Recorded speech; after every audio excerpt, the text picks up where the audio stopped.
Oh, hey, I'm Coco, and welcome to our talk show, Single and Too Tired to Mingle. We'll be talking about relationships with ourselves, our exes, our kids, and other important beings.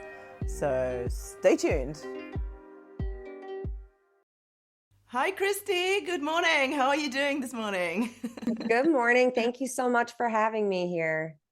You're so welcome, and thank you for getting up at 7 a.m. to have this chat with us. I really appreciate it. Pleasure. I get to watch the sunrise with you. So thank you. Very nice. So we're speaking to you. You're in West Virginia right now. Um, and you have such a colorful background. I'm so excited to hear your whole life story today. So you have graduated from Westpoint, obviously the most prestigious kind of military academy in the US, where you rose to ranks of captain. You actually spent 2 years in Baghdad as well. So that's pretty amazing. Where you are also you earned a Bronze Star Medal, a Combat Action Badge, an Army Commendation Medal. So done pretty well in the in the Army. We'll talk about that in a little bit as well. So on another hand, you're a breast cancer survivor. So you had breast cancer at 36. We'll have a chat about that as well. And after that, you started running marathons, ultra marathons. So crazy. You've also climbed up the ranks in the largest biotech companies in the world as well. So, and your career has now transitioned into you doing your own thing, which is a motivator and helping other people build businesses. Is that right? Helping women specifically in biotech come into their most authentic selves. So helping the next generation of leaders, if you will. So you could say their own personal brand and business within the biotech space. Oh, amazing. It's always nice. Women supporting women is amazing always. So last but not least, and this is why we're here today, we are going to talk about your book, which is, we kind of found a lot of similarities between our books. So yours has the title of The Unapologetic Spinster, and we're going to be, of course, talking about that as well. I'm excited to talk about that. And we definitely have we've both read each other's books. So we've got Yeah, some that's similarities, it. but they're also very different perspectives of the dating world. Yes. Here, yeah. There we go. So cool. Yeah, similar but different. It's really good. So why don't we start kind of going through your career a little bit? So tell me about West Point. What's it like being a woman at West Point? And how did you manage to kind of rise through the ranks to do what you did? Yeah. So West Point, as you mentioned, is a military academy. It's in the United States in New York.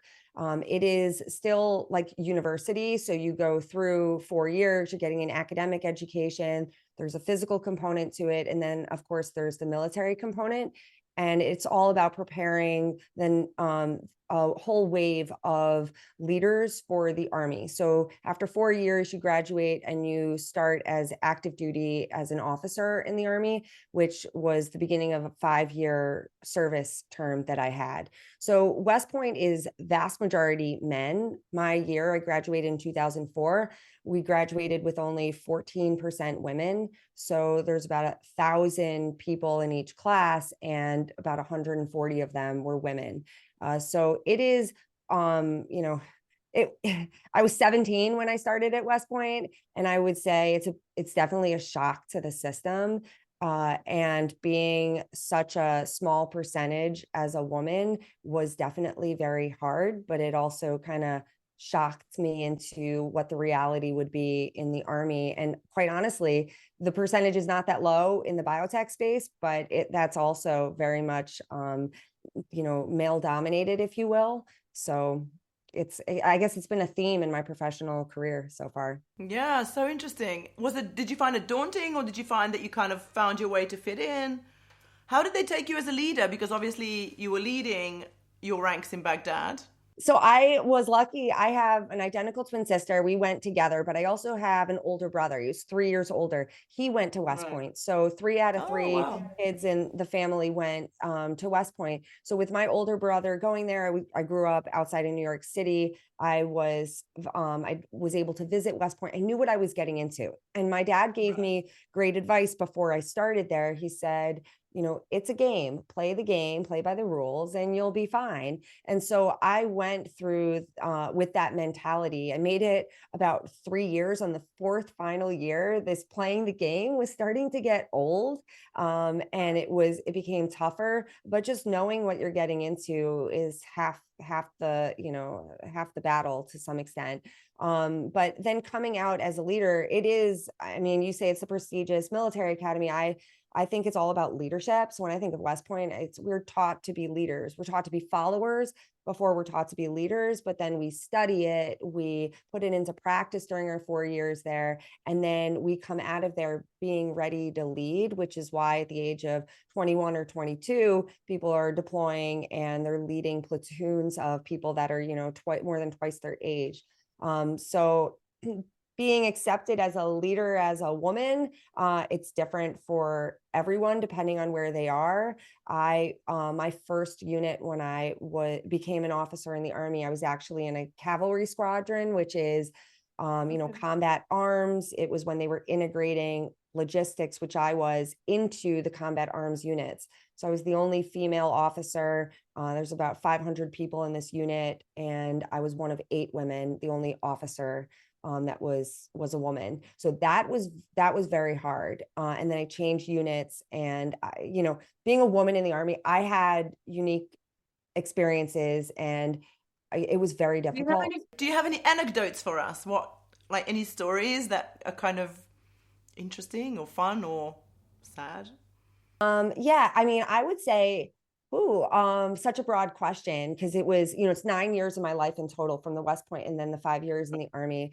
My first deployment to Iraq, which is where I got my Bronze Star and my combat action badge, I was leading a platoon of soldiers, 40 of them. They were selected from our unit to be on the roads every day. So we were in charge of, we would wake up every morning and I wouldn't know where our platoon was going or what we were going to do. It was, you'll talk about flexibility and agility, and people say, oh, when they're interviewing for job, I'm agile and I can react to this. I mean, to me, there's nothing more than waking up in the morning and not knowing where you're going in a combat zone, what you're going to be doing, who you're going to be taking with you, who you're going to be responsible for. And ultimately, you are responsible for all of it. So I would say that was a very important year of my life. It flew by in some ways. But a little anecdote within that, we would do a lot of our missions at night. And we would be on the roads. And so we'd be in our up armored vehicles and we'd have to all be awake, right? So we'd be drinking our little, caffeinated drinks, and we'd be looking for stuff. We'd be looking for roadside bombs. We'd be looking for things out of the ordinary. And there is some animal in Iraq, in Baghdad. I don't know what it is. It looked like a small hedgehog. And I would always see it in the middle of the road. And I didn't want it, us to run it over, but so I would kind of shriek when I would see it, and I'd be on the radio on our headset, and my driver would, freak out because he thought I was seeing a roadside bomb, but I was seeing just a hedgehog in the middle of the road, and I'd see its little eyes looking at us. So I learned how not to worry about the hedgehog. That was it was just kind of don't hit the hedgehog, right? We're trying to save ourselves, and I'm trying to save a hedgehog. So it's kind of funny. That's the very human aspect of you still comes out in war. So yeah. All right. Yeah, must have been quite tough, I would imagine. Did the Army affect your mental well-being at all, or were you able to get over that, or how did you deal with that? Because it's a difficult and unique position to be in. Yeah, it definitely affected my mental well-being, but I didn't realize it for quite some time.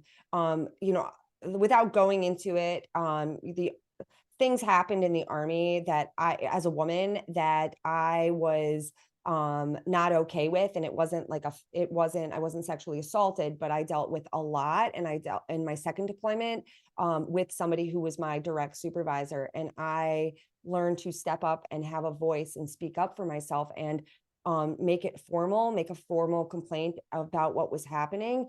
And the Army brushed it under the rug. And I had to learn to stand up for myself. And there are no lawyers to support victims of situations. And when you're in Iraq, there's certainly I can't go hire a lawyer on my own. So I had to find finding a voice is my theme, I guess, which is why I also wrote a book. It was very, very hard for me because the Army continued to sweep it under the rug. They acknowledged what I said. They said what I was claiming was true, but then they swept it under the rug. And because anyway, so it's a whole nother discussion. That affected me, and I didn't know how bad that affected me until, I know you're probably going to ask me about breast cancer. It was after my diagnosis with breast cancer, 10 years after I got out of the Army. What I was diagnosed with a form of PTSD. It's called military sexual trauma, which is specific for those who've had certain types of, trauma-related mental issues, which for me presented as clinical depression and severe anxiety. And I had that for 10 years before I was ever even diagnosed. Wow.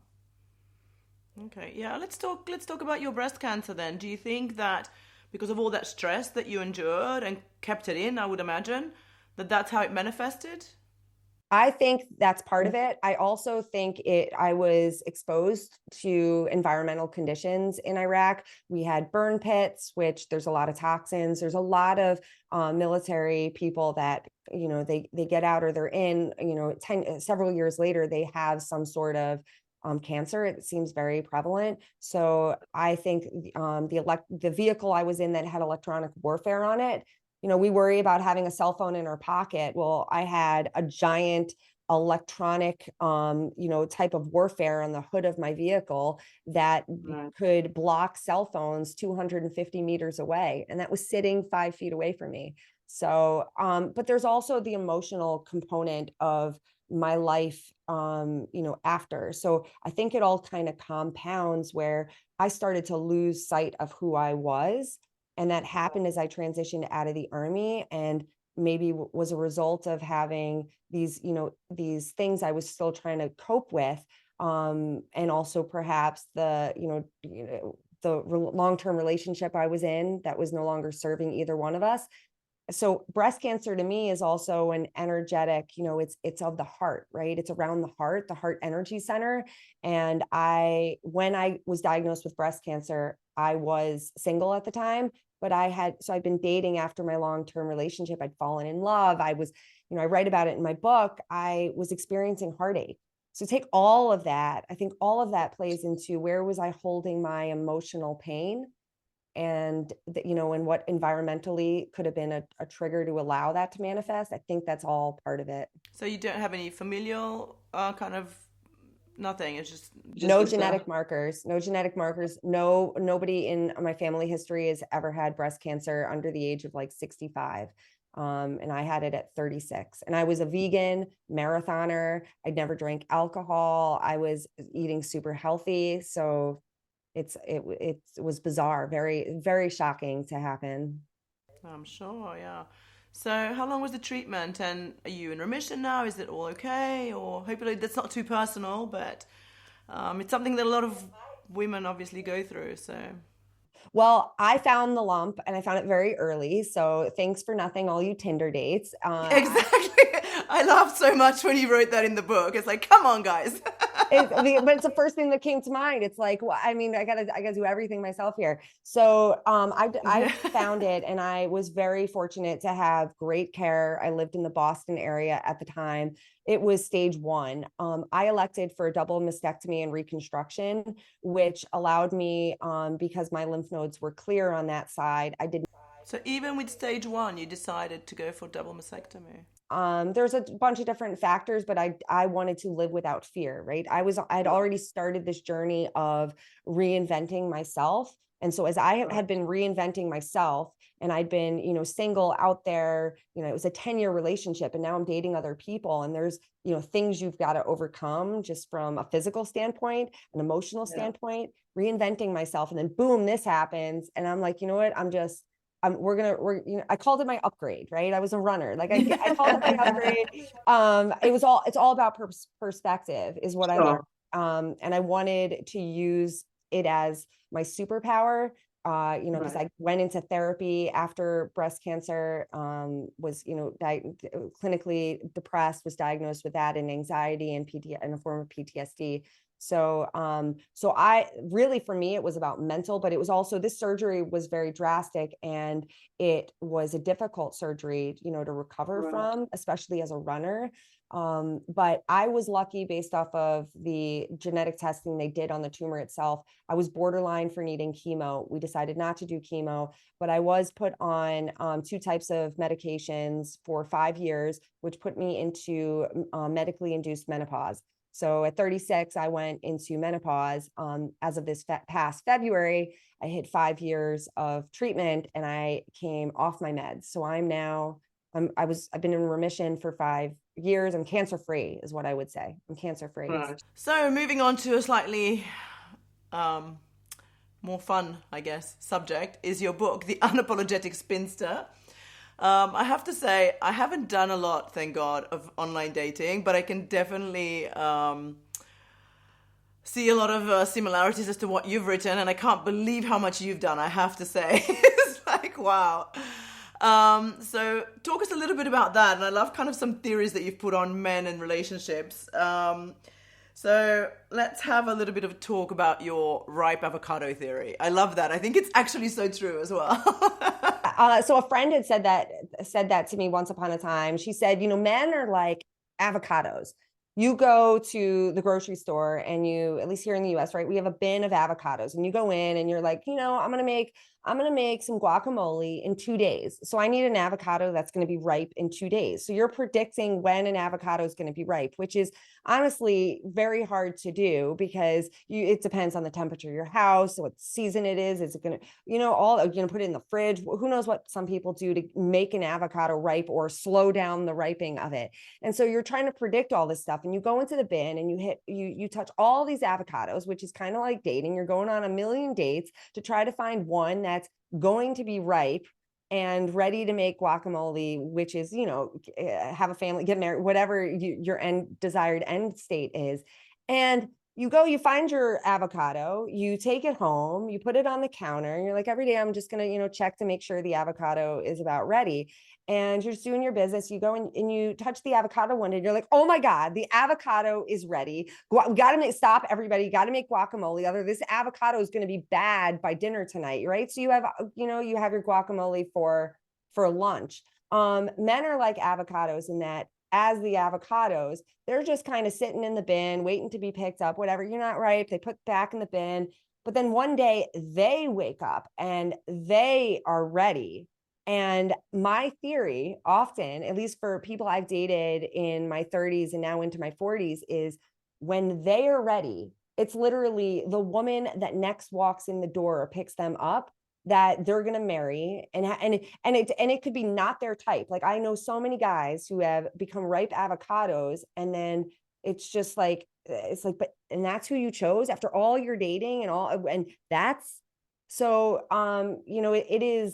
it's a timing game. I don't think it's a numbers game. It's a timing game. Interesting. Yeah. Oh, those bins, hey? Do you have any deal breakers when you're dating?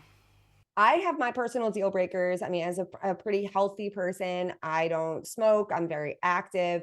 And, I want somebody who's fit because I want them to be able to keep up with me. I plan on living a very long, healthy life, and I want them on the journey with me. So for me, deal breakers are around lifestyle or lifestyle choices that would keep them from enjoying the things I want to enjoy. And I'm open to enjoying the things they want to enjoy. Right. So those are my types of deal breakers. I do have a chapter that I talk about. It's my very first online date experience where I realized one of my deal breakers. And I won't say the whole story, but ultimately I need somebody who can protect me. Like I want somebody who can protect me. I've been in combat. I've had to protect 40 soldiers. I've gone through breast cancer on my own. I've, all of these challenges I've overcome on my own.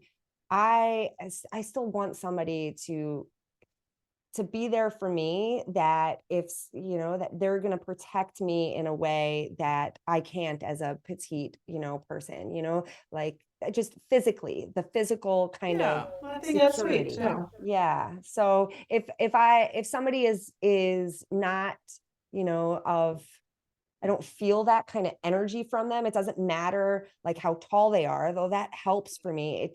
But it's not just that, it's like an energetic. For me, whether somebody's a match or not is very energetic. It's an intangible. And so I need them to be able to protect me in that manner. Yeah, I think so. I agree. And I think it's interesting talking about the energetic part. So what I found, and maybe you found the same, I don't know, is when you meet someone in real life, you can feel the energy immediately or not, right? And then if you do kind of feel the energy, you make an effort to, get in contact, and it's just kind of more spontaneous. And I found whenever I did any online dating, even if the guy was nice, and I have to say, I've met really nice guys online as well. And when I've had dates with them, even if they're nice, I just feel like there's no connection, or it's different, or maybe you need to invest more time. It just felt that it's not the same way to date. So I gave up on that pretty quickly because I just found it quite awkward. I don't know. Do you have that experience or something else maybe?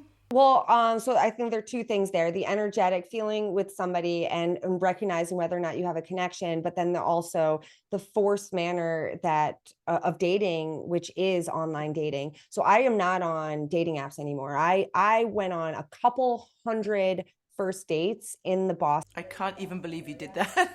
And I mean, Oh I was my like, I God, write this- about it in my, I write Yeah. about how I was, I needed like, I'm a very competitive person. I'm going to go on 7 dates in 7 days, and how Do you not lose the will to live after that? I didn't, because it's all about perspective. And for me, I had 3 goals. So I know I'll bounce back to that other thing. I had 3 goals because I'm a goal-oriented person. Number 1 was I wanted to learn something about myself on every single date. Number 2 was I wanted to learn something about something else, whether I learned about this person's profession, which I've dated pretty much every profession, or people who didn't have jobs at the time. So I learned something new that I didn't know, which felt like growth to me. And then the third was to go somewhere new. So every chance I had, I went somewhere new, whether I was in Boston dating and I'd come visit my sister in Virginia, we would, I'd go to new places, and it was about exploring, and it was different because the vast majority of the time I was not going to want to see this person again. So what was in it for me? It was getting to know somebody and having a human to human interaction that was pleasant, that also helped me on my journey. So that's the only reason I didn't go, totally nuts after dating all of these people.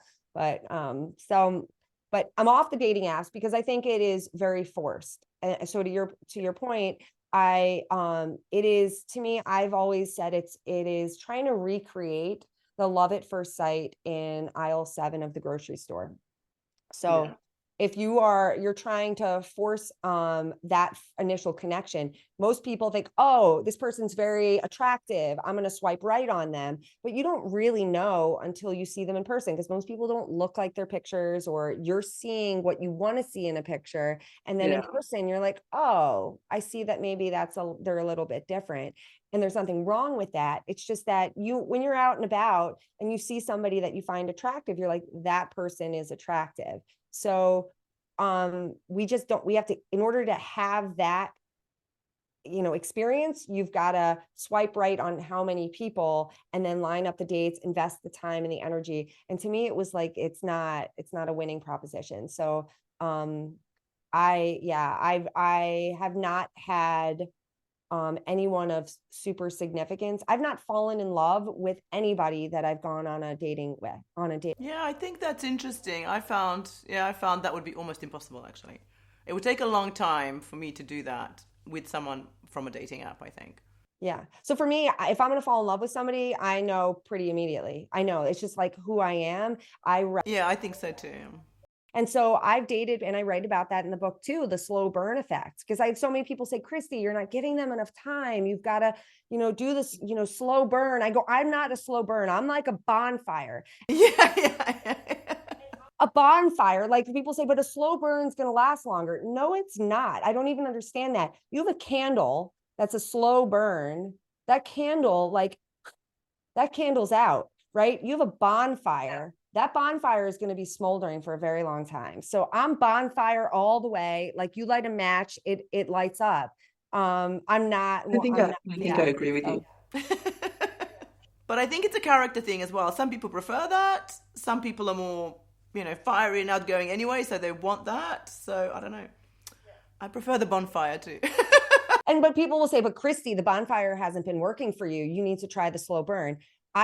Trying the slow burn, and I write about it in the book because most of my book is humorous. 75% of it, I would say, is meant to be funny and witty. And this is a different way of looking at dating. But I would say 75% is like that, and 25% is some of that heartache. And one of the heartaches is a slow burn where I really hurt somebody, and I don't want to hurt anybody. That's true, actually. Because he fell in love with me, and I felt nothing for him. And it's not who I am. And that's the biggest message of my book is be yourself in dating and know what you want. And everybody has an opinion. What matters is your opinion and what you want, and follow your heart. Yeah, I agree 100%.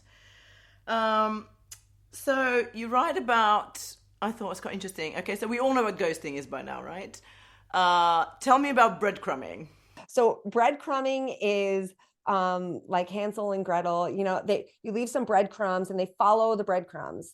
So I would say it's happened to me, and I called it breadcrumbing because they were giving me just enough for me to keep following them, right? Just enough text messages, just enough interactions, just enough. We'll have a date here, there. And before you know it, I'm following these little breadcrumbs. I'm still hungry and I don't know where I am. And then all of a sudden they ultimately disappear. So breadcrumbing takes you to Casper, who's going to ghost you. I don't know anybody. Breadcrumbing never turns into anything. In the online dating, they've got a lot of people they're breadcrumbing, and they're gonna, choose out of convenience or something else, right? So yeah, I think it's all or nothing, and the bonfire. I'm right there with you. I don't have time, nor do I want to invest in games. And if somebody plays games, I'm immediately turned off. I'm like, you go do your thing. You're not even close to being a ripe avocado, or what? It's not. No, thank you. Yeah, no, I agree. It's got to be all or nothing. Like, it is what it is. So tell me something else. So, okay, fine. You're 40. I'm even older than you. And we're both single. And we've both had quite interesting careers and have gone quite far. So my question is it a good idea to lower standards for people that you want to be involved in? I mean, why are you lowering standards? Okay. If my aunt watches this, she's going to be like, oh my God, Christie, you called me out. I got a bunch of aunts, so nobody knows which one. I had an aunt say to me one day, she said, Christie, you're almost 40. This was several years ago. You're almost 40. Maybe rather than, try to find a 10, you should try to find a 7. And I go, a 7, so that one day I bump into my 10 on the road and I'm like, oh, I should have just waited. I should have waited 5 more days, 30 days, 3 years, 10 years. It doesn't matter. That person would be worth it in my mind. I'm not going to settle for somebody. I'm not going to get entangled into a complicated life situation that is not fulfilling because I know that they're not the right person for me. So for who I am, again, it's the all or nothing. It is, I know what it's like to be in a 10-year relationship that ran its course way before it ended. And it was not serving either one of us, and we moved on. And so now it's been 7 years for me, and I have never been in a relationship. I've been in situationships or what have you, but I've not committed myself to anybody because the timing's been wrong. They haven't been ready, the ones I've wanted, or they haven't chosen me, or, whatever it is, it hasn't worked out. I'm not going to just say, well, I am going to be with somebody, because that means that I'd rather be with somebody than just be by myself. And I'm very happy alone, like not in a relationship. I'm very happy. I'm not lonely. There's a difference between being lonely and alone, because a lot of people are in relationships. And I think you write about this a little bit in your book. Like you're in a relationship, but you feel lonely, but you're not alone. So I'm confident and capable of finding the love within myself rather than seeking it from somebody else. And while I'm like that, I'm still also incredibly hopeful and expectant, if you will, that my person is going to come into my life and the wait will have been worth it. And the last thing I'll say on that is I'm so confident about it. I wrote it into the beginning of my book, which is dedicated to my future husband. Yeah, Look at all the I had to go through, but on my way to you, I found myself. And for that, I am eternally grateful, because the love we all seek is within us. And that's why I would never settle, because I don't need to, because I'm okay. I'm okay on this journey. I think a lot of people settle because they're not okay on their own and they're scared of being alone, which is actually quite sad. But at the same time, it took you quite a while to come to that as well, which you write in your book. And there's a specific incident where you actually got a company award for, I don't know, being the best at what you do. And you got sent off to the Cayman Islands, to the Ritz-Carlton. However, you felt like a loser, despite the fact that you won this award. You cried yourself a little bit, to yourself a little bit in your hotel room. So tell me, how did you get from perhaps not kind of wanting to be on your own to now being confident that you're fine as you are and you'll just wait for your man? But that was actually the catalyst that ended my 10-year relationship. I went, in the pharma industry, you go to your national sales meetings, and I won President's Club, which you get back on the main stage. I was one of 3 marketers in this big company to win this major award. And it was an all expense paid trip to the Cayman Islands. And I go back from my work trip where I'd won this award, and it was scheduled for several months later. And I told my boyfriend of 10 years at the time, where things like were just waiting, to be finalized. We were still together, and I said, "You want to go on this trip with me?" And he was, "No." And I'm like, "Okay, well, that's it. Like, then we're done, right?" Because I've won a once in a lifetime trip. Yeah. So it was the nail in the coffin of my 10-year relationship. And then fast forward a few months, he's moved out of my house. He's moved on, and I'm starting to date, and I couldn't find anybody to go on this trip with me. So it was like showing up, and there's 150 other people who've won this award. Every single person had somebody with them. I couldn't even bring my twin sister because she was pregnant with her son, and this was during the Zika virus, and we were in the Cayman Islands, so she couldn't go. It was so sad and so pathetic for me. I think I just cried in my hotel room, but then I just pulled myself together and I go, I'm going to do this. And I found people that were so welcoming and they wanted to include me. They're like, "Oh, Christie, come with us. Come with us. No, Christie, come with us." And so it became kind of like, oh, it's kind of fun. I don't have to worry about anybody else. It's just me. And so when you fast forward a couple years, I learned to go on vacations by myself, which I found so empowering, because I will go to dinner on my own. I don't worry. I don't care what anybody thinks. It's about me, and am I enjoying the experience? Am I growing? And it forced me also to look into new hobbies like scuba diving, because I wanted to explore even more, which then introduced me to more people, which I just started to evolve, where now I'm very, very careful if I go on a trip with somebody. Do I want to be with this person for however many days? Because I really enjoy being on my own. But with the right person, I absolutely I really want somebody who also loves scuba diving, for example, or wants to get into it, and just go and do that with somebody, because I will appreciate them with me that much more. The right person, right? The right person is what's most important. I think it's funny because my book is called Single and Too Tired to Mingle. And I actually often get questions, but are you really too tired? And I always say, for the right person, I'm never too tired for anything. Yeah, too tired to mingle doesn't mean if he walks in the door right now and you bump into him, right? Mingle, I think, implies that you're going out and you're putting all of this effort in. And that's kind of what I think about like dating apps. Oh my gosh, it's so much effort. And does it versus just live your life and that it'll attract that person in. Yeah. And there's so much to do in this world. Like, there's so much stuff to do. Yes. And your life is full. Your life is full. So it's not. Yeah. Exactly. That was amazing. So tell me, what do you do in your new role now that you've decided to break away from Big Pharma? You've gone on your own, which is amazing, and congratulations. So what do you do? Tell us, how do you help people, and women specifically? So I was in the biotech pharma industry for 12 years. I went up every single level, moved very quickly, all the way up to vice president of marketing, head of marketing at a biotech startup, which was what I wanted to accomplish. So I got there.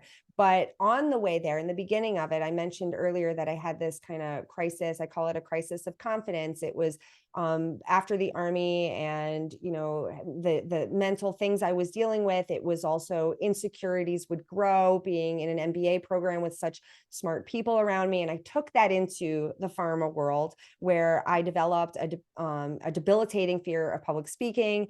I developed a stutter. All of these things I never had when I was leading in combat, I started to experience.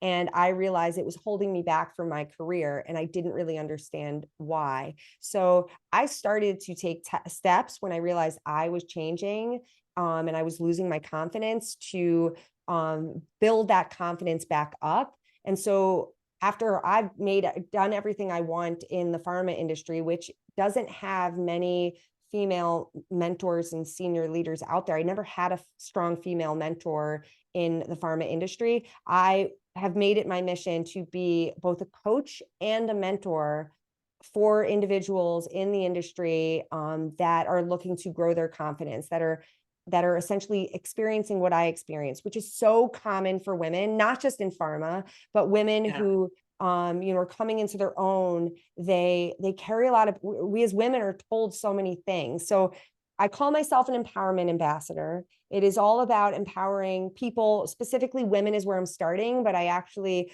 I have men coming to me that want to work with me. So and outside of the pharma industry, but this is where I'm focused. So helping women and others build up their confidence means that you also have to shed what no longer serves you. So I have an empowerment program. It's a 3-part process. And I do coaching plus mentorship because I've walked the walk. I'm not just an executive coach who's, I've walked the walk. So that's my passion and what I'm doing totally all in starting this year. That's amazing. So good. I'm sure you'll be more than amazing for all these mentees that you're taking on. So just to kind of wrap this up, do you have like maybe a positive message for our viewers and listeners and like a little takeaway perhaps? I would say my number one thing for me in my life has been adversity, right? Overcoming challenges from Westpoint to the Army and in combat to, failed 10-year relationship and breast cancer and even rising the ranks in the biotech and even writing a book, right? And dating. I feel like there's a theme for me personally, and I think we each have our own themes and things that we can work on. For me, it's been overcoming adversity. And I can confidently say that when I have recognized the opportunity in that adversity, it has opened me up. Having breast cancer was incredibly hard, especially not having somebody in my life. But if it weren't for breast cancer, I wouldn't be where I'm at. I wouldn't be in the mind space I'm at. I was never medicated for clinical depression, right? So, and that's a whole nother discussion of how I got out of it and with therapy and meditation and all this other stuff. But it was hard work, but it transformed me. So my message is there's transformation right available for all of us. We just have to recognize the opportunity on our own journeys and take the opportunity to step into it and embrace it. And it's scary and it's hard, but when you come out of it, you really are a butterfly, right? You are limitless and you can fly. I agree. Christie, that was amazing. Thank you so much for your time and for all your really positive messages. And I hope we find our bonfire soon. so much for having me. It's been such a pleasure talking to you. I really enjoyed your book. Everybody here should read both of our books, but they really should. So, thank you. All right. Thanks so much. Bye, Christie. Bye.